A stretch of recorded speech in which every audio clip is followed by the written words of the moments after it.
Bismillahirrahmanirrahim. Assalamualaikum warahmatullahi wabarakatuh. Saudaraku semua dimanapun Anda berada, kita berjumpa lagi di channel Sawo PRW. Kali ini kita ngaji bareng dengan Pak RW. Saudaraku semua, pada kesempatan kali ini kita ingin berbicara soal sistematika Al-Quran. Nah, selama ini kita memegang, kita mempunyai, kita membaca mushaf Al-Quran, tentu agar lebih baik lagi kita harus memahami bagaimana sistematika penulisan atau penyusunan Al-Quran itu agar kita bisa lebih baik lagi dalam memahami ayat-ayat yang terkandung di dalam Al-Quran. Nah, saudaraku semua, untuk membahas sistematika Al-Quran, tentu kita harus juga mendudukkan atau memposisikan Al-Quran itu pada posisi yang sebenarnya. Di mana posisinya tentu selama ini kita mengakui bahwa Al-Quran adalah imami. Al-Quran adalah imamku.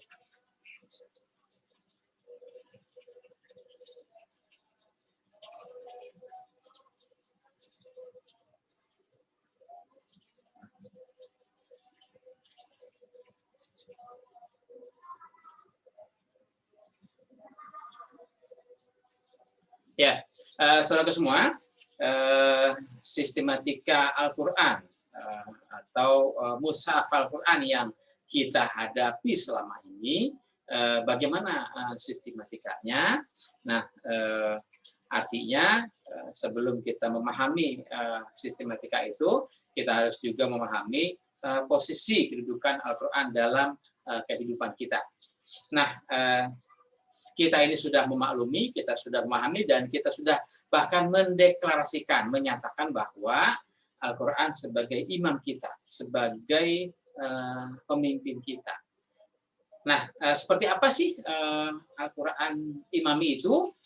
Nah, hadirin sekalian, saudaraku semua, biasanya kalau misalnya kita sholat berjamaah, itu ada imam, ada makmum. Nah, kita sebagai imamnya, sebagai makmumnya, dan Al-Quran sebagai imamnya. Dalam sholat berjamaah, ketika imamnya ruku, kita harus ikut ruku. Ketika imamnya sujud, kita harus ikut sujud. Ketika imamnya berdiri, kita pun harus berdiri, dan seterusnya begitu. Jadi, dalam kehidupan sehari-hari, kita menempatkan, kita memposisikan Al-Quran sebagai imam kita. Demikian halnya, sehingga ketika Al-Quran menyatakan, memerintahkan A, maka A pula yang kita lakukan. Atau sebaliknya, ketika Al-Quran melarang untuk berbuat B, maka kita pun juga harus meninggalkan perbuatan B itu. Ya, itu posisi Al-Quran yang harus kita tempatkan dengan sebaik-baiknya. Di samping itu, dalam memahami makna Al-Quran, juga sebaiknya kita harus mengikuti maunya Al-Quran, bukan kita mengikuti maunya kita sendiri. Sehingga ketika kita membaca ayat-ayat Al-Quran, kemudian bagaimana pemahamannya, ternyata karena selama ini kita sudah punya banyak pemahaman yang masuk ke dalam alam pikiran kita, maka ayat Al-Quran yang kita bacakan atau yang kita pelajari itu, maka kita memaknainya sesuai dengan apa yang sudah kita pahami. Sehingga terjadilah Al-Quran yang kita pahami itu mengikuti maunya kita. Seharusnya tidak demikian. Seharusnya adalah Al-Quran di depan sebagai imam kita, sehingga makna atau kandungan atau pemahaman yang ingin disampaikan oleh Al-Quran, kita tinggal mengikuti maunya Al-Quran, bukan kita mengikuti maunya atau pemahaman yang sudah kita miliki. Untuk itu maka kita perlu belajar atau memahami sistematika yang ada dalam Al-Quran. Saudara semua, istilah sistematika itu boleh dibilang terjemahan dari suratun, ya, karena di dalam Al-Quran juga ada kata atau kalimat yang menyebutkan suratun, ya. surat. Ya. Suratun disamakan dengan sistematika berdasarkan kenyataan bahwa mushaf atau buku Al-Quran ini berisi 114 surat, atau boleh kita bilang 114 bab lah ya, 114 bagian yang tersusun secara sistematis mulai dari surat Al-Fatihah sampai ditutup dengan surat An-Nas. Satu hal yang harus mendapat perhatian dari awal adalah bahwa susunan mushaf identik dengan susunan Al-Quran, karena yang kita baca, mushaf yang kita baca adalah mushaf Al-Quran, sehingga susunan mushaf yang kita hadapi, yang kita terima, yang kita baca itu adalah susunan atau sistematik Al-Quran, dan itu Al-Quran ini sebagai sebuah ilmu, gitu ya. Jadi sistematika ini adalah sistematika ilmu. Dengan kata lain, bila ilmu dipandang sebagai sebuah bangunan, maka struktur yang ada dalam Al-Quran itu sebagai ilmu yang struktur Al-Quran itu sebagai ilmu yang terwujud dalam bentuk mushaf seperti yang kita hadapi sekarang. Saudara semua, ketika kita ingin memahami sistematika, apa itu sistematika? Sistematika adalah susunan naskah. Ya. Perhatikanlah bahwa aspek sistematika mengacu pada lahirnya buku atau makalah dan sebagainya. Ini menegaskan bahwa bidang kajian sistematika adalah naskah, ya. Yang kita hadapi adalah naskah atau teks dari Al-Quran itu. Ya. Dengan demikian jelas bahwa bidang kajian sistematika Al-Quran adalah Al-Quran sebagai naskah. Nah, karena Al-Quran ini adalah sebagai ilmu, maka Al-Quran disusun dengan kaidah-kaidah keilmuan tentunya, sehingga menjadilah Al-Quran itu menjadi susunan yang ilmiah. Lalu apa namanya susunan Al-Quran yang kita dapati dalam mushaf? Melihat susunannya yang dimulai dengan surat Al-Fatihah, yang arti harfiahnya adalah pembukaan atau pendahuluan, yang bahkan surat ini juga disebut sebagai Ummul Quran, kemudian disusul dengan surat panjang, dan diakhiri dengan surat-surat pendek, maka susunan demikian ini sangat wajar disebut sebagai susunan ilmiah atau secara kamail saintifik. Mengapa demikian? Nah, pertama kita memandang mushaf ini itu seperti sebuah buku, ya, buku Al-Quran tentunya. Nah, karena sistematika atau teknik penyusunan dalam mushaf ini kenyataannya merupakan sistematika sebuah buku, buku ilmiah, ya. Karena susunannya secara kasat mata dimulai dari pendahuluan, kemudian uraian, dan kesimpulan. Nah, pendahuluan ini ada dalam surat Al-Fatihah, kemudian uraian, penjelasan panjang lebar dari pokok permasalahan itu diuraikan melalui surat-surat panjang, dan kesimpulannya ditutup pada surat-surat pendek, pada bagian akhir dari Al-Quran. Pertanyaan berikutnya adalah mengapa pada akhirnya Al-Quran harus disusun secara sistematik buku ilmiah? Jawabannya tentu adalah karena Al-Quran secara keseluruhan, secara de facto adalah sebuah ilmu. Sehingga sebuah ilmu itu harus disusun secara ilmiah. Nah, saudaraku semua, ketika Al-Quran ini kita akui sebagai sebuah buku ilmiah yang diturunkan oleh Allah sebagai pedoman ilmiah bagi kita manusia untuk menjalani kehidupan di muka bumi ini, maka tentu harus ada kesadaran ilmiah. Ya, Nah, selain itu jelas Allah menghendaki agar para mukmin menjadi orang-orang yang berkesadaran ilmiah. Kesadaran ilmiah itu apa? Yaitu menjadi orang-orang yang hidup dalam bimbingan ilmu. Sebagaimana yang ditegaskan oleh Rasulullah bahwa ilmu adalah imam bagi amal dan amal adalah pengikut ilmu. Atau suka disebutkan dalam hadis al-ilmu imamul amal wal amalu tabi'uhu. Ilmu itu adalah imamnya bagi setiap perbuatan, setiap langkah, setiap tindakan kita. Dan amal, tindakan-tindakan kita itu mengikuti ilmu, ya. Sehingga kalau ilmu yang kita maksudkan di sini adalah Al-Qur'an, maka setiap langkah dan tindakan kita mengikuti pedoman dari Al-Qur'an sebagai pedoman hidup kita, sebagai petunjuk hidup kita yang telah Allah turunkan kepada umat manusia. Hal ini lebih ditegaskan lagi melalui surat atau melalui saat sebagai ritual, ya. Yang bacaan intinya adalah surat Al-Fatihah ditambah dengan surat-surat atau ayat-ayat yang lain dari Al-Qur'an. Jadi kita sudah pahami bahwa setiap kita melakukan sholat, maka dalam setiap rakaat kita selalu didahulukan dengan membaca surat Al-Fatihah, maka setelah membaca surat Al-Fatihah barulah kita membaca surat-surat lain dari Al-Qur'an. Sehingga membaca surat Al-Fatihah itu menjadi rukun, menjadi bagian dari kewajiban sholat kita. Nah, saudaraku semua, berikutnya adalah yang juga perlu kita pahami adalah penentu makna.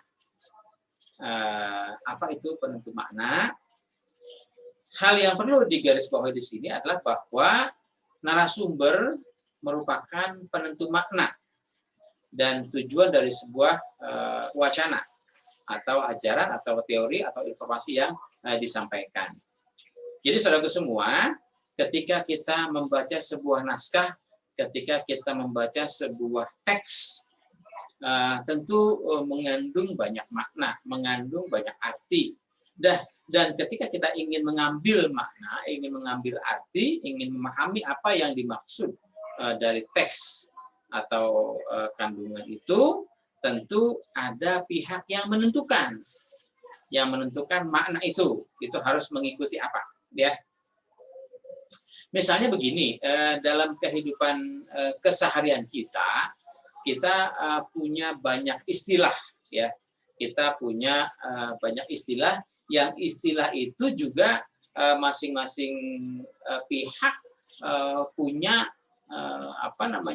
punya ketentuan, ya, punya maksud atau arti sendiri. Misalnya saya contohkan misalnya kata resep. Nah, tentu resep ini kita pahami berdasarkan siapa yang punya istilah, ya, siapa yang menentukan makna. Kalau dalam bidang kedokteran misalnya atau dalam bidang farmasi, maka resep adalah tulisan atau pesan yang disampaikan oleh dokter untuk memberikan obat kepada pasien yang harus diminum dengan ketentuan tertentu, ya. Artinya mungkin ada yang 1x2, ada yang ada yang 2x1, ada yang 3x1 dan seterusnya. Itu kalau resep dari sisi kedokteran atau dari sisi farmasi. Nah, sedangkan kalau misalnya kita bawa ke ranah dunia kuliner, ada orang mungkin punya makanan enak, gitu kan? Minta resepnya dong, gitu ya. Nah, tentu resep yang ini resep yang di mana? Kan tentu kita tidak bisa mengambil makna bahwa resep yang dimaksud di sini resep yang dalam dunia kedokteran. Nanti ketika kita minta resepnya dong, dikasihlah resep dokter sudah nembus obat, kan nggak begitu, ya. Jadi resep untuk misalnya dunia kuliner tentu adalah resep bagaimana cara membuat makanan atau minuman yang enak misalnya, ya. nanti ditulislah resep yang dimaksud, misalnya ada bahan-bahan yang mesti disiapkan, ada cara mengolah bahan-bahan itu sehingga menjadi sajian yang menyenangkan, yang menarik. Jadi sebuah kata atau sebuah kalimat kita artikan tentu pada bidang masing-masing. Jangan bidang farmasi kita tarik ke dunia kuliner, ya akhirnya jadi berantakan, begitu ya. Sehingga ketika nanti kita membaca Al-Quran, maka makna yang ada dalam Al-Quran, yang menentukan makna adalah yang menuliskan Al-Quran. Artinya yang menyampaikan Al-Quran, bukan makna menurut versi kita, ya. Artinya bukan menurut kemauan kita, gitu. Dengan demikian, bila sebuah wacana dimaknai oleh pihak lain yang bukan narasumbernya, maka bisa dipastikan bahwa yang bersangkutan mempunyai tujuan lain, yaitu tujuan yang berbeda dari tujuan narasumbernya. Jadi, ketika Al-Quran ini diturunkan, tentu karena Al-Quran ini bahasanya bukan bahasa kita, maka kita harus mempelajari, harus memahami makna-makna yang terkandung di dalam Al-Quran. Nah, siapa yang menentukan makna itu? Tentu makna Al-Quran harus mengikuti petunjuk dari Al-Quran itu sendiri. Petunjuk dari Allah yang menurunkan Al-Quran. Kalau kita memaknai Al-Quran dari segi-segi yang lain, menurut persepsi yang lain, itu jadi penyimpangan makna nantinya, ya. Ketika jadi penyimpangan makna, maka terjadi gagal paham lah istilahnya. Nah, saudara semua, pada hal ini, pada sesi ini, maka yang menentukan makna adalah Allah. Allah sebagai penentu makna. Kenapa? Karena kita tahu bahwa Allah yang menurunkan Al-Quran melalui malaikat kepada para rasul dan untuk diteruskan kepada kita semua. Jadi yang berhak menentukan makna adalah Allah. Selanjutnya kita mengikuti makna atau maunya Allah yang termaktub, yang tertuang di dalam Al-Quran. Jadi ada mungkin ayat-ayat Al-Quran, tapi karena mungkin kita punya keinginan tertentu, kita ingin punya persepsi tertentu, atau kita ingin menggiring opini masyarakat pada tujuan-tujuan tertentu, sehingga teks dari Al-Quran itu kita maknai menurut kemauan kita. Saudara semua, bila yang kita bicarakan adalah Al-Quran, maka jelas bagi kita bahwa narasumbernya adalah Allah. Dengan demikian, maka jelas pula bahwa penentu makna Al-Quran adalah Allah, bukan manusia. Nah, di sini tegasnya bukan manusia ini berarti bukan juga Rasul, bukan juga orang Arab, bukan juga para ulama atau para ustadz, kan gitu ya. Tapi masalahnya bagi kita adalah bagaimana membedakan makna yang berasal dari Allah dan makna lain yang bukan berasal dari Allah.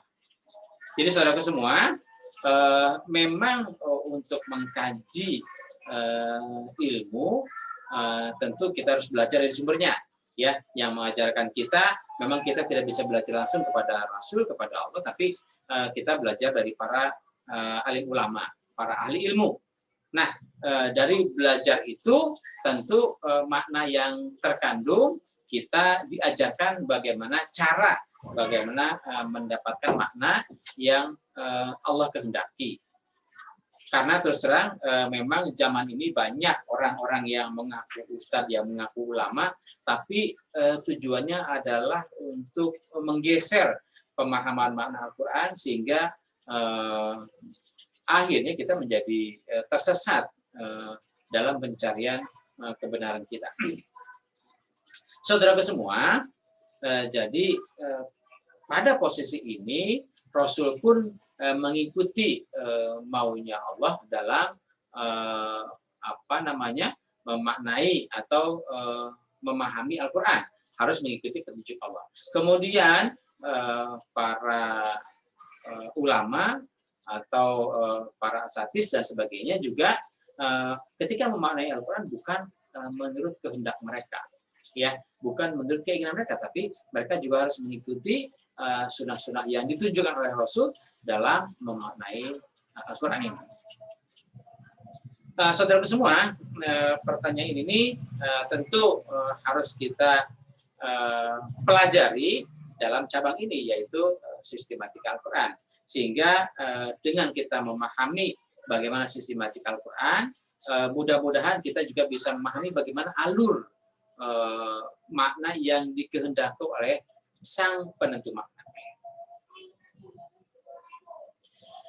Saudara semua, Al-Quran sebagai ilmu ini, karena memang Al-Quran berisi kandungan-kandungan banyak ilmu yang bisa kita dapatkan, yang bisa kita kaji, dan kalaupun kita kaji secara mendalam, tentu tidak akan ada habisnya. Yang perlu juga kita perhatikan adalah hal-hal berikut.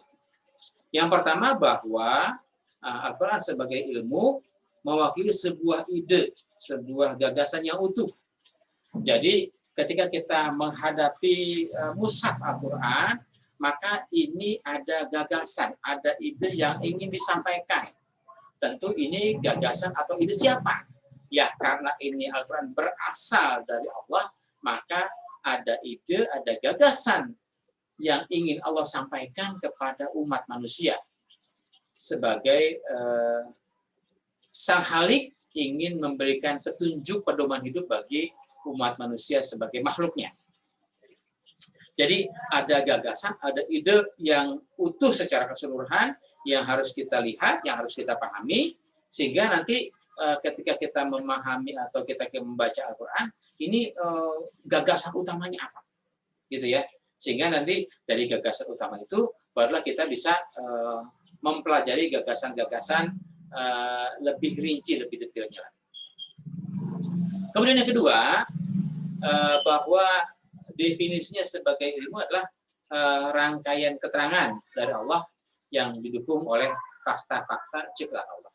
Jadi ilmu itu adalah rangkaian keterangan dari Allah yang didukung oleh fakta, ya, fakta dari ciptaan Allah. Artinya sekarang ini kan berkembang banyak bidang ilmu yang kita pelajari, kita pastikan, kita pahami bahwa ilmu yang kita dapatkan itu adalah rangkaian keterangan dari Allah, bukan hasil kita mengada-ada, bukan hasil kita mengolah pikir, ya, karena semuanya itu sudah Allah sediakan. Tinggal bagaimana kita memanfaatkan fasilitas yang sudah Allah berikan. Ada fasilitas akal pikiran, ada fasilitas penglihatan, pendengaran, dan sebagainya untuk menyerap informasi yang Allah sampaikan.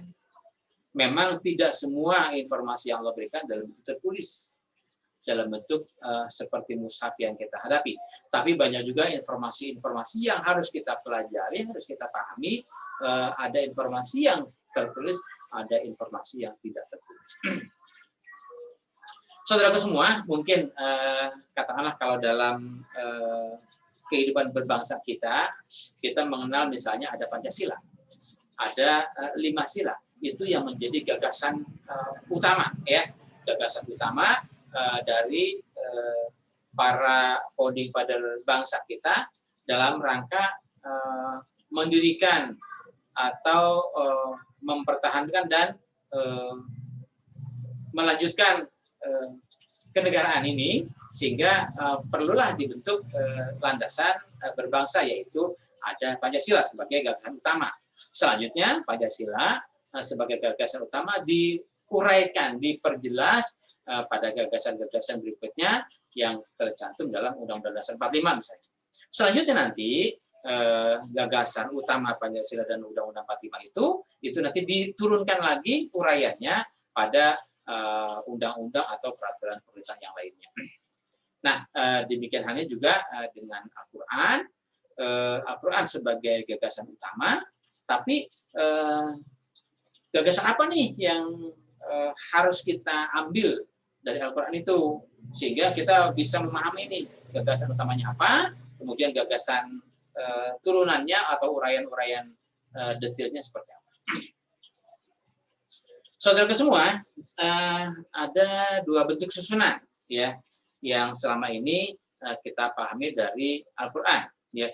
Al-Qur'an sebagai buku ilmiah mempunyai dua bentuk susunan, yaitu yang pertama susunan berdasarkan proses penurunannya ya, yang kita kenal dengan sistematik nuzul, dan yang kedua adalah susunan berdasarkan metode penulisan ilmiah, metode penulisan ilmu, yaitu sistematik buku. Saudaraku semua, kalau kita ingin mempelajari Al-Qur'an berdasarkan gagasan sistematik nuzul, maka kita mempelajarinya dari urutan ayat-ayat yang pertama kali diturunkan. Ya, kalau misalnya ada yang menyatakan ayat atau surat yang pertama diturunkan adalah Al-Alaq, ya. Kemudian surat berikutnya ada yang menyatakan surat Al-Fatihah, ada yang menyatakan surat Al-Muzammil, dan seterusnya ya. Kemudian ada lagi surat Mudaththir dan seterusnya sampai surat terakhir. Ya, jadi itu gagasan atau sistematik nuzul yang kalaupun kita mau pelajari, maka kita mempelajari atau mendalami isi Al-Qur'an berdasarkan ayat-ayat yang duluan turun. Ya. Selanjutnya, karena ini yang kita hadapi adalah sebuah mushaf yang sudah tersusun rapi, mulai dari surat Al-Fatihah, surat-surat panjang, dan diakhiri dengan surat pendek, maka ini menjadi sistematika buku, ya, seperti buku. Maka kita pahaminya tentu yang harus kita pahami di awal adalah yang pertama pendahuluan, pembukaan, yaitu surat Al-Fatihah. Selanjutnya, isi dari surat Al-Fatihah itu atau gagasan dari surat Al-Fatihah itu diuraikan pada surat-surat panjang, mulai dari surat Al-Baqarah, surat Ali Imran, surat An-Nisa, surat Al-Maidah, dan seterusnya. Nanti pada bagian akhir ditutup, disimpulkan pada surat-surat pendek sampai terakhir surat An-Nas. Saudara semua, kalau kita memahami sistematik buku yang digambarkan misalnya, maka kita memposisikan ini ketika kita membaca Al-Qur'an, yang pertama kita baca, kita buka adalah surat Al-Fatihah. Al-Fatihah adalah artinya pembukaan. Maka itu menjadi bagian pendahuluan. Atau katakanlah kalau bicara bab itu bab 1 pendahuluan, maka surat Al-Fatihah itu menyampaikan gagasan-gagasan secara keseluruhan dari Al-Qur'an. Ya. Gagasannya apa? Gagasannya adalah tentu ingin menyampaikan pesan Allah dalam bentuk ilmu Allah, dalam bentuk Bismillah, ya, di Bismillah. Kemudian dilanjutkan dengan surat-surat panjang, ya, seperti surat Baqarah, surat Ali Imran, surat An-Nisa, surat Maidah, surat An'am, dan seterusnya. Itu uraian-uraian panjang lebar yang disampaikan oleh Al-Qur'an dalam rangka memperjelas gagasan yang ingin disampaikan dari surat Al-Fatihah. Jadi pembukaan, ya, bab pendahuluan di surat Al-Fatihah, kemudian surat-surat panjang itu adalah uraian bab-bab penjelasan. Selanjutnya pada bagian akhir surat-surat pendek sebagai kesimpulan. Jadi ketika kita memahami atau kita membaca Al-Qur'an secara keseluruhan, maka yang perlu kita pahami adalah ketika kita berdiri pada surat Al-Fatihah, kita sekarang sedang memahami gagasan global, gagasan umum dari keseluruhan yang ingin disampaikan oleh Al-Qur'an. Ketika kita berdiri pada surat Al-Baqarah, ketika kita berdiri pada surat Ali Imran, surat An-Nisa, dan seterusnya, maka kita memahami bahwa posisi kita sekarang sedang mendapatkan uraian dari Al-Qur'an akan gagasan-gagasan yang umum tadi. Ya. Ketika dibaca pada surat-surat panjang, tentu gagasan atau uraiannya sedang diuraikan secara lebih rinci, secara lebih detail. Selanjutnya, pada bagian terakhir adalah kesimpulan.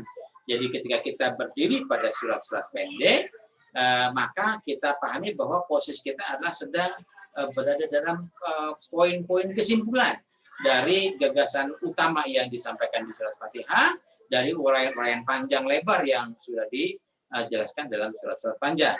Ketika kita berdiri pada surat-surat pendek, sekarang kita sedang mendapatkan kesimpulan dari pesan-pesan yang ingin disampaikan oleh Allah sebagai sang penentu. Saudara semua, jadi sistematik buku ini atau boleh dibilang sistematik surat ya. Sistematik buku bisa juga disebut sebagai sistematik surat, yaitu susunan yang dimulai dengan surat Al-Fatihah sebagai surat yang pertama sebagai pembukaan sampai pada surat terakhir yaitu surat An-Nas. Saudara semua, dalam sistematik buku yang perlu dipahami juga ada atau terdapat sistematik ayat.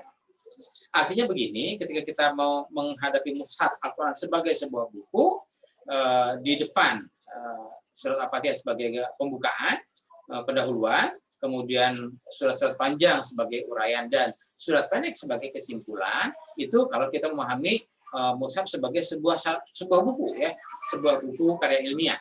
Nah, kalau kita berada pada posisi satu surat saja, maka ada yang namanya sistematik ayat ya.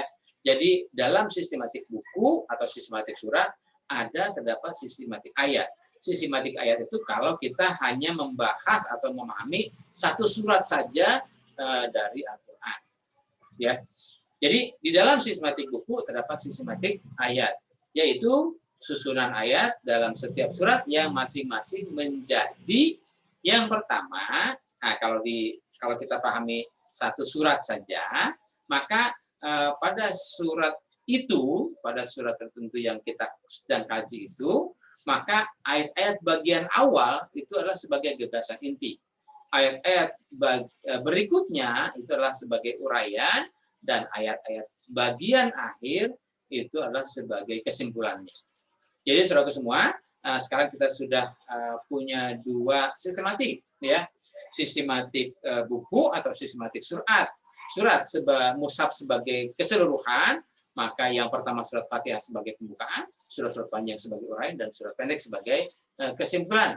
Yang tentu dari pembukaan, uraian, dan kesimpulan itu adalah mempunyai hubungan yang saling berkaitan. Selanjutnya, ketika kita mengambil satu surat saja, misalnya surat Baqarah atau surat Ali Imran atau surat An-Nisa atau surat Anfal dan sebagainya, maka ayat-ayat bagian awal itu adalah gagasan intinya, pembukaannya, kemudian berikutnya adalah ayat-ayat uraian yang menjelaskan gagasan inti. Selanjutnya pada bagian akhir adalah ayat-ayat kesimpulan, menyimpulkan dari uraian yang sudah disampaikan. Saudara semua, apa yang tersembunyi di balik kita mempelajari sistematika Al-Quran ini? Ya. Nah, kita sering mendengar ada satu ucapan, ada satu kalimat yang menyatakan bahwa innal Qur'ana yufassiru ba'duhu ba'da. Ya. Innal Qur'ana yufassiru ba'duhu ba'da. Sesungguhnya Al-Quran itu satu bagian dengan satu bagian lainnya itu saling menafsirkan, saling menjelaskan, saling memaknai. Ya. Jadi satu bagian dari Al-Quran itu bisa satu bagian itu berarti satu surat, artinya surat ini menjelaskan surat yang lain, atau sebaliknya surat ini dijelaskan oleh surat yang lain. Bisa juga sebagian itu adalah satu ayat, jadi ayat ini dijelaskan oleh ayat yang lain, mungkin ayat ini dijelaskan oleh ayat yang lain pada satu surat itu, atau pada surat-surat yang lain. Ya, bisa juga bagian dari Al-Quran itu berupa kalimat. Ya, jadi kalimat ini menjelaskan kalimat yang lain, atau kalimat ini dijelaskan oleh kalimat yang lain pada satu surat atau pada surat-surat yang lain. Atau pada komponen terkecil, bagian itu bisa berupa kata. Ya. Kata ini dijelaskan oleh kalimat yang lain, atau kata ini menjelaskan kata yang lain. Jadi saudara semua, dalam memahami Al-Quran bahwa yang perlu kita pahami, Al-Quran itu satu bagian dengan bagian yang lain saling menjelaskan, saling menafsirkan, saling memaknai. Sehingga ketika kita menemukan kesulitan, ketika kita menemukan istilah yang belum kita pahami maknanya, maka coba telusuri. Adakah definisi-definisi kata atau kalimat yang dilontarkan atau diuraikan dari Al-Quran itu yang memang belum kita pahami, sehingga kalau ada kata kalimat yang belum kita pahami maka kita coba mencari pada ayat-ayat yang lain agar kita bisa memahami makna dari kata atau kalimat itu. Misalnya tadi ketika ada contoh kata resep, maka akan berbeda artinya kalau resep itu yang dimaksud oleh dunia kuliner atau resep itu yang dimaksud oleh dunia medis, ya. Sehingga Al-Quran pun juga demikian, karena ini kalimat atau kata atau istilah yang melontarkannya adalah Al-Quran, maka kita harus mencari makna, harus mencari arti juga menurut Al-Quran atau dari Al-Quran pada bagian-bagian ayat lain atau pada bagian surat yang lain. Ya, insya Allah pasti ketemu. Saudara semua, dengan demikian bisa dikatakan bahwa di dalam Al-Quran ada surat-surat yang saling menafsirkan, ada ayat-ayat yang saling menafsirkan, ada kalimat-kalimat dan juga kata-kata yang saling menafsirkan. Jadi tidak ada kata atau kalimat yang bertolak belakang atau bertentangan. Jadi saudaraku semua, itulah posisi ya yang perlu kita pahami ketika kita membaca menghadapi Al-Quran. Maka posisi adalah ini sebagai imam kita mengikuti apa yang diucapkan atau apa yang diomongin, apa yang disampaikan oleh Al-Quran, baik dalam memahami makna maupun tentu dalam tindakan kita sehari-hari. Kemudian setelah kita memposisikan Al-Quran ini sebagai imam kita, maka selanjutnya kita memahami Al-Quran ini sebagai sebuah mushaf, sebuah buku yang dimana buku ilmiah ini, karya ilmiah yang Allah turunkan buat kita semua ini terdiri dari ada bagian pendahuluan, ada bagian uraian panjang lebar dari surat-surat panjang, dan ada bagian akhir sebagai kesimpulan. Kemudian ketika kita membaca satu surat saja, maka ayat-ayat yang di atas, ayat-ayat yang di awal sebagai gagasan intinya, sebagai pendahuluannya, kemudian ayat-ayat berikutnya sebagai uraiannya, dan ayat-ayat terakhir sebagai kesimpulannya. Saudaraku semua, ya mungkin dalam sesi pertemuan kita berikutnya kita mencoba untuk mengaplikasikan ya bagaimana mempraktekkan sistematika Al-Quran ini, dia sebagai pendahuluan, sebagai uraian, dan sebagai kesimpulan, atau dalam satu surat itu, sehingga ayat yang satu dengan ayat yang lain saling berkaitan, saling memaknai, saling memahami, sehingga kita akan mendapatkan pemahaman-pemahaman yang utuh dari informasi yang disampaikan oleh Al-Quran. Di situ kita dapatkan gagasan intinya, di situ kita dapatkan uraiannya, dan di situ pula kita dapatkan kesimpulannya. Saudaraku semua, mudah-mudahan bisa dipahami, mudah-mudahan bermanfaat, dan sampai ketemu di sesi berikutnya untuk kita bisa mengaplikasikan, bisa mempraktekkan bagaimana menggunakan sistematika ini ketika kita menghadapi mushaf. Ketika kita membuka Al-Quran, ketika kita membaca Al-Quran, agar pemahaman yang kita dapatkan sesuai dengan yang dimaui oleh sang penentu makna, yaitu Allah melalui Al-Quran dan Sunnah Rasul. Saudara semua, terima kasih. Sampai berjumpa lagi. Assalamualaikum warahmatullahi wabarakatuh.